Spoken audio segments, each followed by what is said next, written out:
I'd like to welcome you to this online class entitled Equipping Students with 21st Century Technology Skills for College and Career Readiness, Technology Lesson Plan Writing. This class is available for all teachers who are interested in learning how to equip their students with 21st century technology skills. School districts are utilizing QuickieTech to help them train teachers on how to methodically equip their students with the skills needed for both college and for the workplace. Currently, the Los Angeles School District, the second largest school district in the United States, only second to the New York City School District, is offering this class to its teachers to obtain 2 salary points, which in Los Angeles is the professional development point system by which teachers can advance in their career. If you are a teacher in a different school system taking this class and you would like to have your district list this class in its professional development catalog, please feel free to contact me. I'm at donnie.wise@gmail.com. You can see my email address there at the bottom right of all of the slides. In order to give you maybe a little bit more personal sense of kind of who I am as we're going through this class, I thought I'd just introduce myself. I'm an educator. I also work in the industry, and so currently I'm at RAND Corporation, which is a public policy research think tank in Santa Monica next to Los Angeles.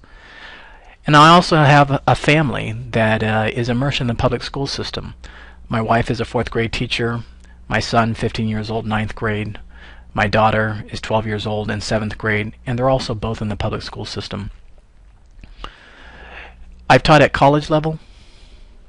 I've taught at elementary level. And I've taught at high school level. And really the purpose of this entire set of lessons, is to focus on getting kids proficient in keyboarding, searching, summarizing information, and communicating that information effectively using technology.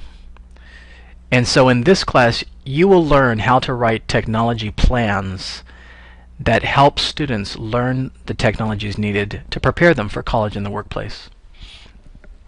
I also know what it's like to be this person, and so not only have I been in education, in the workplace, I have wanted at times to take a sledgehammer and smash my computer. I think we've all been there. We've been at the printer and it's not printing out anything. We've been at a computer and it's not connecting to the internet.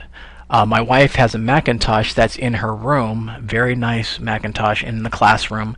She has about, 30 students, but she can't take attendance on the Mac because it's too slow. And so she gets frustrated almost every day with technology. And I think we've all been there. I wanted to tell you a little story that I think will help give some insights into how I'll be teaching these lessons. I think you'll enjoy this story. It actually involves my daughter.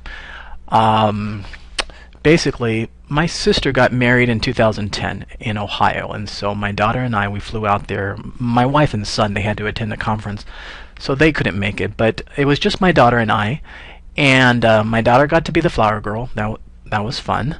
And then afterwards, I took my daughter on a little road trip to go visit her friend in Columbus. And as we were driving, my daughter said, "Daddy, I want to send a message to Mommy." And so I had a phone like this. So you'll see on your screen, one of these flip-out phones. And truth be told, it's actually not that easy to text on these things. You have to kind of click the right-click button, look for texting, and then, just to type something simple like hello, it has to be something like 63778, something like that. But I just handed her the cell phone and I gave her some general instructions. And I said, "Chrissy, just go ahead and take this phone, click the right top button, go ahead and look for text on the menu screen, and then after that, go ahead and look for letters on the different numbers, and you can form the letters into words, and you'll be able to send a message to Mommy." I purposely kept the description vague, and I wanted to see what she'd do with it. So I watched her in the rearview mirror, and I was amazed. After literally a few minutes, not only had she composed a full sentence and sent it to her mom, but she was replying back to messages that her mom, my wife, was actually sending back to her. And I was just intrigued at how fast kids could learn technology. But the story's not over. And this is where you come in. 4 years later, after that little drive, I was driving again with my daughter. It was just me and her. She was in the back seat again. We were here in Los Angeles, driving down Sepulveda, and I decided to, kind of thinking about this lesson, ask my daughter a question. And I said, "Do you know how to type?" And she said, yeah, I know how to type. I learned how to type using a typing program that we were taught in a particular school that I went to. I said, that's great. So tell me, when your fingers are on home row, what's the first letter? And it was interesting. She couldn't tell me. So I thought maybe she doesn't know what home row is. And so I said, it's where your fingers rest in kind of the middle of the keyboard, where you start out when you're about to type a word. And she said, I can't tell you what letter is on home row because I can't type out a word without looking at the keyboard. You know what that means? Looking at your screen again, it means that she does not know how to type without looking. Now you may say, well, that's not a big deal. Well, it kind of is a big deal. And as someone who works in the workplace and who has been to companies across the U.S. and who has colleagues at places like Google, Stanford, Jet Propulsion Lab, Boeing, IBM, Hughes Space and Communication, being able to type is absolutely critical.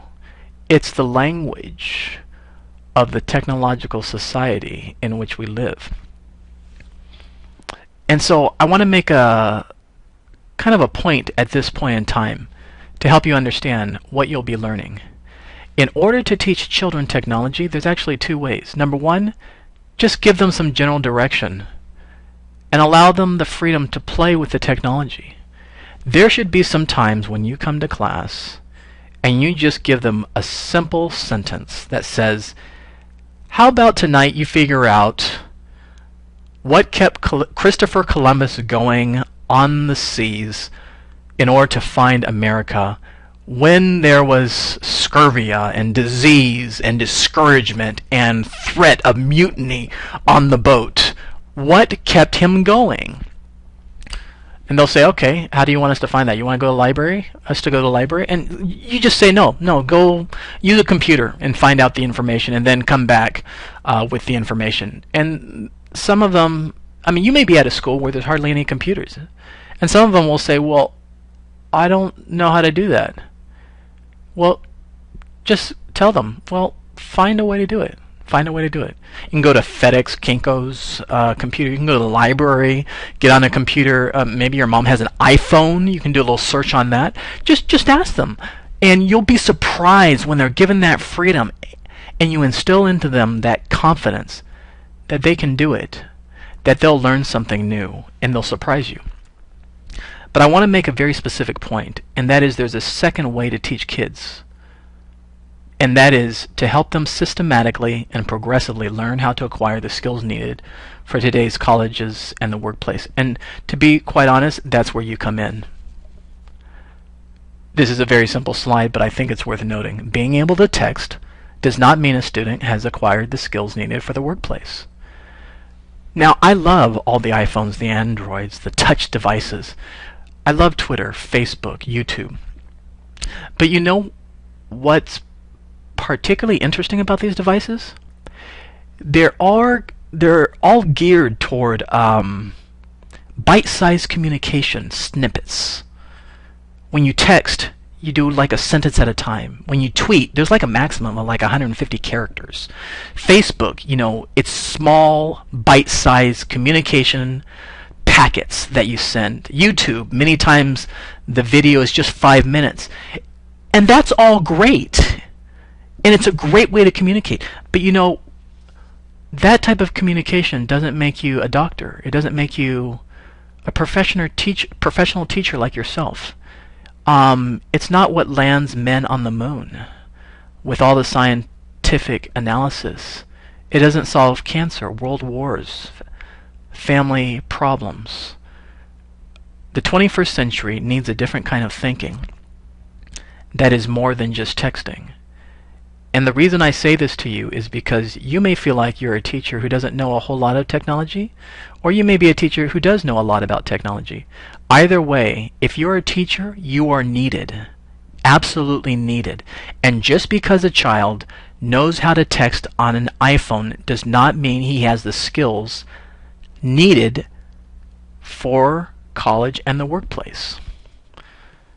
And so I like to make this very simple statement. Nothing can replace the teacher in the classroom. Now that's not me. That's just a kind of an image that I pulled off the web of a teacher. But this person represents all of us. Nothing can replace us in the classroom. And you're needed to teach technology skills. And so I like to give that background story to give motivation for this class.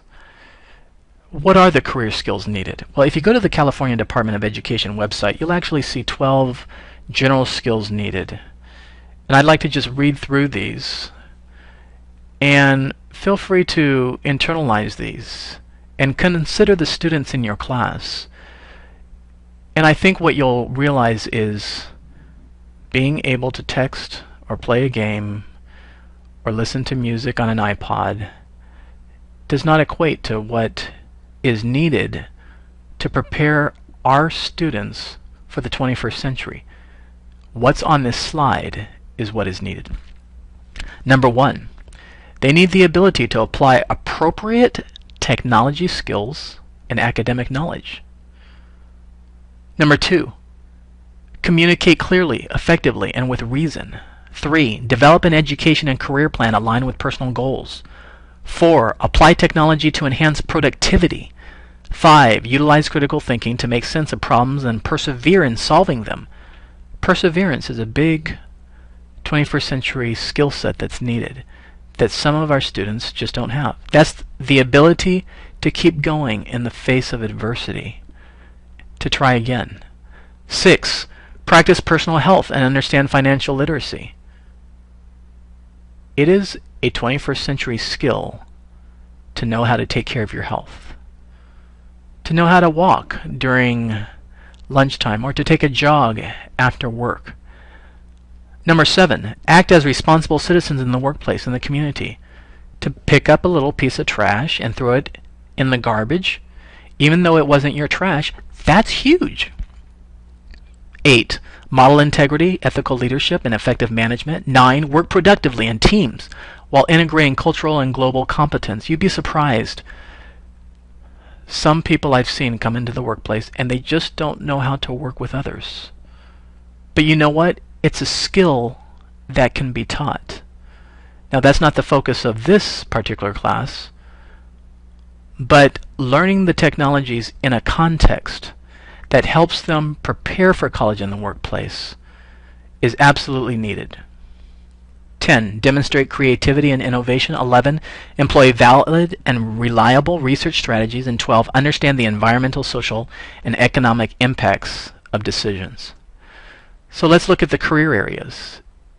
And I think you'll find these useful. This is also on the Department of Education site for California. Agriculture and natural resources, arts, media and entertainment, building and construction trades, business and finance, education, child development and family services, energy, environment and utilities, engineering and architecture, fashion and interior design, health science and medical technology, hospitality, tourism and recreation, information and communication technologies, manufacturing and product development, marketing, sales and services, public services, transportation. Now you may say, well, where's sports medicine on this? And maybe you can't find a category. I think it probably would be under 9, health science and medical technology. But if you can think of a career that it's not on here, then put it on here. And present them to your students. And ask them the question, whether they're in 2nd grade or 12th grade, what do you want to be when you grow up? And how does what you're learning today relate to an area where you can provide a service to the community, for the support of your family, and for having a fulfilling and satisfying career.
So if you're wondering where I got those words, that's where I got them. From the Common Core California standards, you actually see this particular paragraph. Research and media are skills blended into the standards as a whole. To be ready for college, workforce training, and life in a technological society, students need the ability to gather, comprehend, evaluate, synthesize, and summarize. They're the words.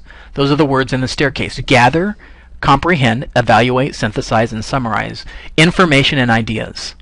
To conduct original research, to answer questions or solve problems, and to analyze and create a high volume and extensive range of print and non-print texts in media forms old and new. The need to conduct research and to produce and consume media is embedded into every aspect of today's curriculum. In like fashion, research and media skills and understandings are embedded in the standards rather than treated as a separate section. And so you may be saying to yourself, well, you covered step 2 through 6, which is gather, comprehend, evaluate, synthesize, and summarize. But the first step is keyboarding. Where did you get that as a skill set that's needed? Well, I also got that from the Common Core Standards. And here it is. If you look at the Common Core Standards for 4th grade, there's writing standards, and it says this paragraph: with some guidance and support from adults, use technology including the internet to produce and publish writing as well as to interact and collaborate with others. Demonstrate sufficient command of keyboarding skills to type a minimum of 1 page in a single setting. So there you have it. Keyboarding is a skill set that our students and children need. So what I have done is I've gone through the Common Core Standards, and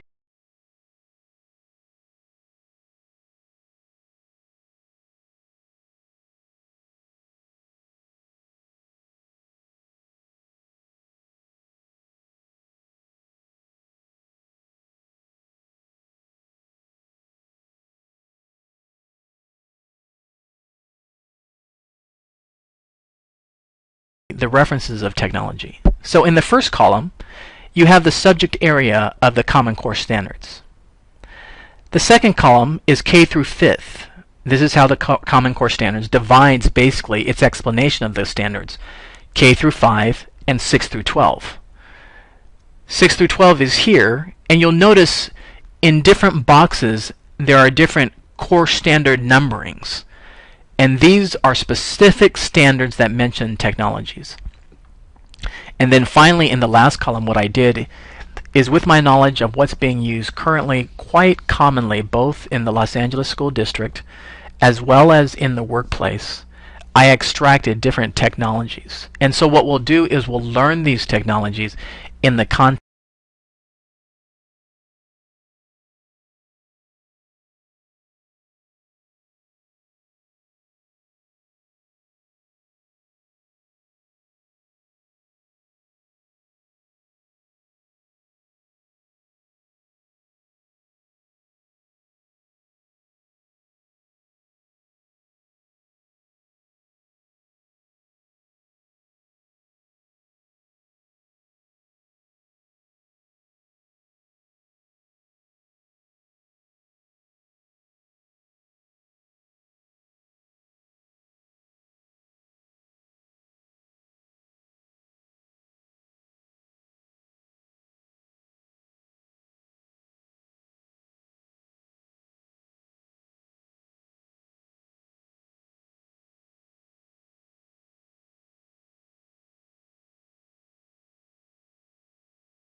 Miss 6, this class is going to be boring like every other online class. I really hope that's not true.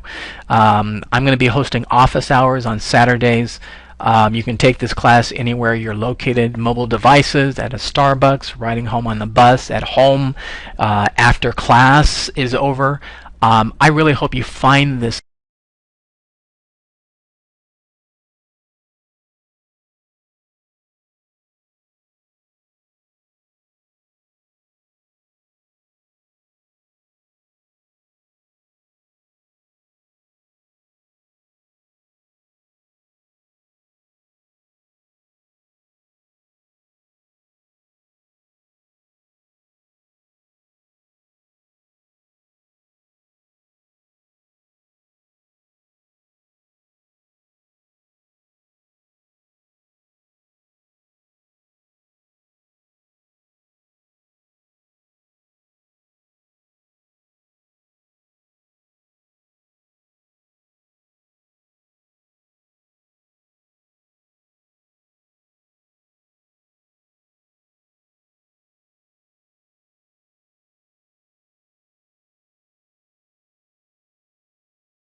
And then 14 and 15 is really, I will teach you how to write a technology lesson plan. That is, I will teach you how to write a plan that helps kids get proficient at keyboarding, at searching, at evaluating, at summarizing, at synthesizing. So that's really the end goal, to equip you and build the capacity in you to write your own technology plan. And again, you don't need a computer. You basically need a whiteboard or a chalkboard. We live in a technological society, and you'll be surprised at how just being able to give some instructions and then have kids go to it, that they will come back and surprise you. How to navigate this online class? When you log in, you will see your personal page with all the lessons. Each module has 3 sections. After each section, click Mark as completed and then Next. So you actually have to click 2 buttons. Then you go to the reading section.